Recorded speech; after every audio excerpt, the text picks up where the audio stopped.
Good morning. You're listening to The Brief Wake Up, your mindful start to the day. I'm Handel, your daily coffee companion, helping you wake up informed, thoughtful, and maybe just a little amused before the day gets old. If you're commuting, corralling kids, or just standing in line for caffeine, you're in the right place. Let's get you caught up.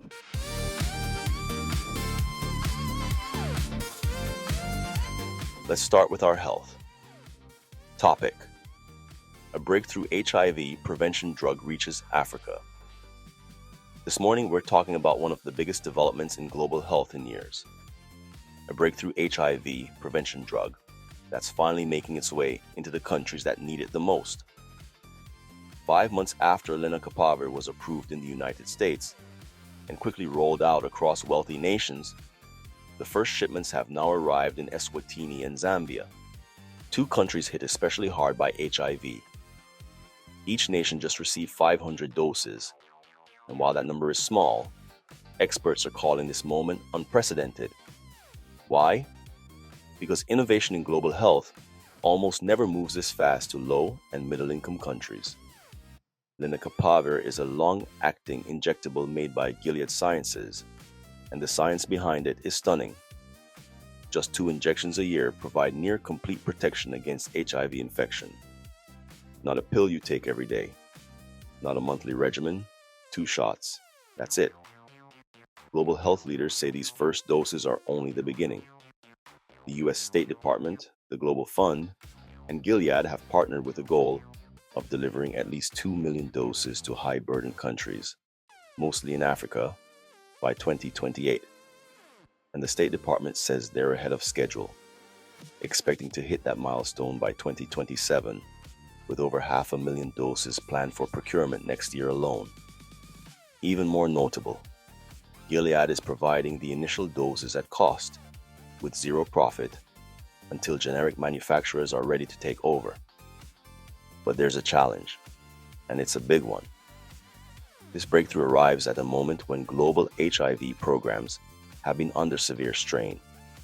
Pandemic disruptions, economic stress, and recent US foreign aid cuts have weakened the very systems that are supposed to deliver this medication. Still, despite the political and economic headwinds, this rollout represents something we rarely get in global health. Real hope, backed by real action. Regulatory approvals across sub-Saharan Africa are already underway, with Zambia and South Africa leading the way. And for millions of people in the highest risk regions of the world, lenacapavir could become a once every 6 months shield against a virus that has shaped entire generations. Today's bottom line: this isn't just a new drug, it's a turning point. And if the rollout stays on track, it could reshape the global fight against HIV for years to come.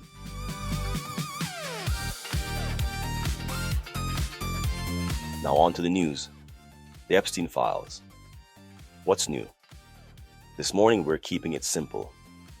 The newly released Epstein files are out, and here's what actually matters.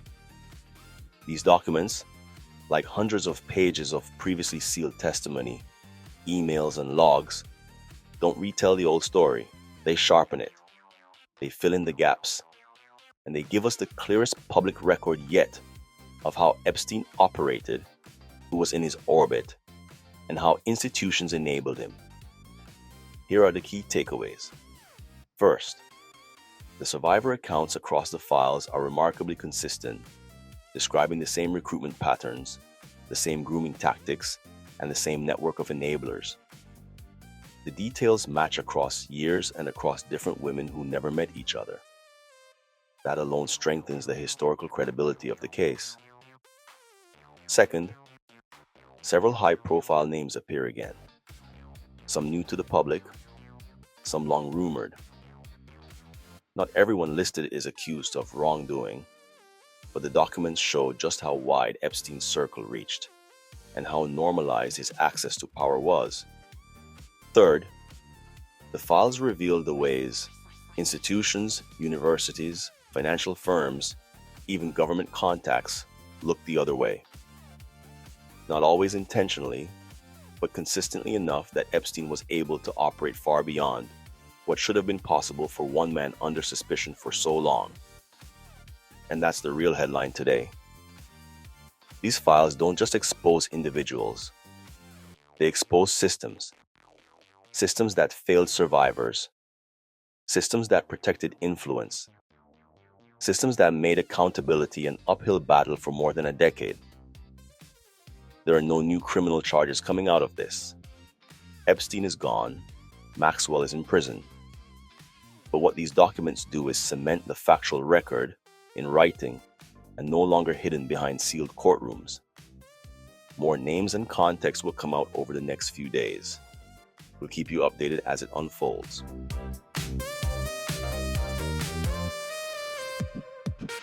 The Big Sip is back. After giving way to talk about paradoxes and time travel. This morning, I want to talk about a dynamic that quietly drains people, breaks teams, and burns out even the strongest leaders. It shows up in work, in families, in relationships, and definitely in medicine. It's called responsibility-power asymmetry, and I guarantee you've either lived it, managed it, or are trying to climb out of it right now. Here's the simple version. It's when you're held responsible for an outcome, but you don't actually have the authority to make the decisions that create that outcome. You hold the bag, and someone else holds the controls. It feels like, make this succeed, but don't change anything. Or, you're accountable, but you can't say no. Or, if this goes wrong, it's on you. But the power stays up the chain. And here's the thing most people don't want to admit. This dynamic isn't rare, it's everywhere. Directors, shift leaders, charge nurses, middle managers, project coordinators, even parents in complicated co-parenting situations. All responsibility, no leverage, no authority. And the effects? They're predictable. People burn out, people shut down, people try to overcompensate, and eventually people walk away. But let's flip this. Let's talk about what you can actually do if you're stuck in this dynamic. Because there are ways out that don't require a miracle, a promotion, or a total system overhaul. Number 1, clarify the scope. A lot of responsibility-power asymmetry survives because the expectations are vague. When you narrow the scope, you define the edges. So ask, what am I specifically responsible for? And what decisions am I authorized to make? If they can't answer that, that's the first clue you've been set up to fail, and now it's visible. Number 2, pair every responsibility with a resource request. You can literally say, if I'm responsible for X, I'll need authority over Y. That's not complaining. That's aligning structure with expectations. And leaders respect clarity far more than silent suffering. Number 3, build micropower. Even when you can't change the big structure, you can amass small leverage, build relationships, establish communication channels, collect data and documented wins and barriers. Soft power matters. Sometimes it's the only thing that gets things done. Number 4, create boundaries that protect you. Not walls, boundaries. You're not saying I refuse. You're saying I cannot be accountable for this outcome without the necessary authority. If you'd like me to take this on, I'll need A, B, and C. And you put it calmly, professionally, and on paper. And number 5, the hardest one. Know when the structure is not fixable. Some systems depend on placing responsibility downward and hoarding power upward. In those places, your burnout is not a personal failure. It's a structural feature, and the only healthy move is out. Responsibility without power creates shame, stress, and moral injury. Power without responsibility creates detachment and arrogance. Healthy leadership requires both, together. So if you're in that dynamic right now, this is your reminder. You're not crazy, you're not weak, you're not bad at managing. You're navigating a structure that was never designed to let you succeed. And now that you can see it clearly, you can actually do something about it.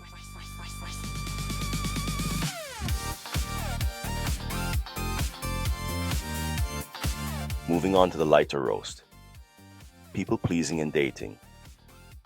Alright, let's slide into today's lighter roast, where we shine a warm little lamp on the things we do without thinking, and ask, why exactly are we like this? Today's topic: people pleasing, that magical skill where your mouth says yes, while your soul whispers, please don't. People pleasing starts early. You're that kid handing out books for the teacher, smiling like you're up for Employee of the Month. Adults loved you, while your classmates thought you were auditioning for teacher's pet. Fast forward to adulthood, and suddenly you're dating with the emotional boundaries of a wet paper towel. That's how you end up on a third date at a pottery class, even though you have the wrist strength of an overcooked noodle and zero interest in sculpting a vase you're going to accidentally leave in the car. But you said yes, because God forbid you seem difficult. Modern dating is really just two people trying desperately not to offend each other, until one finally cracks and says, actually, I hate hiking. And the other breathes out, oh thank God, I thought you liked it. We've turned preferences into a personality risk. So instead, we show up as the customer service version of ourselves. Friendly, helpful, available 24/7. Is there anything else I can do for you today? Then comes meeting the family, the final boss of people pleasing. Suddenly you're praising mom's casserole like it's a James Beard finalist, even though it tastes like damp cardboard with paprika. You're laughing at dad's jokes like he's on a Netflix special. You're cleaning the kitchen not out of kindness, but out of pure fear. They'll think you were raised wrong. And yes, therapists have all the explanations: childhood conditioning, attachment styles, conflict avoidance. But in dating, it shows up as full-blown shapeshifting. They like jazz. You suddenly have a favorite Miles Davis album. They meditate. You own a yoga mat. They like camping.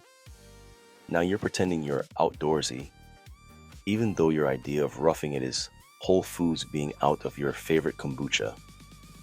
People pleasing feels like kindness, until you realize you've ghosted yourself.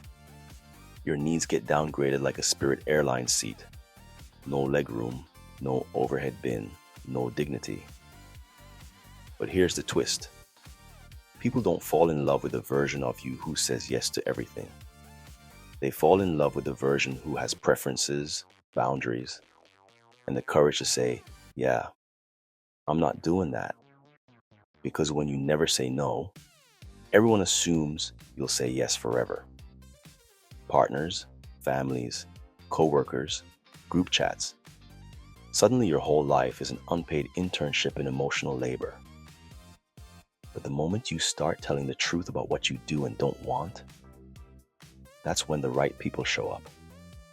The ones who can actually handle a no, who don't make you pay for having a spine, and who like you, not the customer service script you memorized in childhood. So maybe the real dating glow-up isn't a new wardrobe or a gym routine. Maybe it's learning how to disappoint people politely. So if someone asks you to do something today that makes your chest tighten, your eye twitch, or your soul step out of your body, that's your sign. Say no, or at least say, let me get back to you, and then run.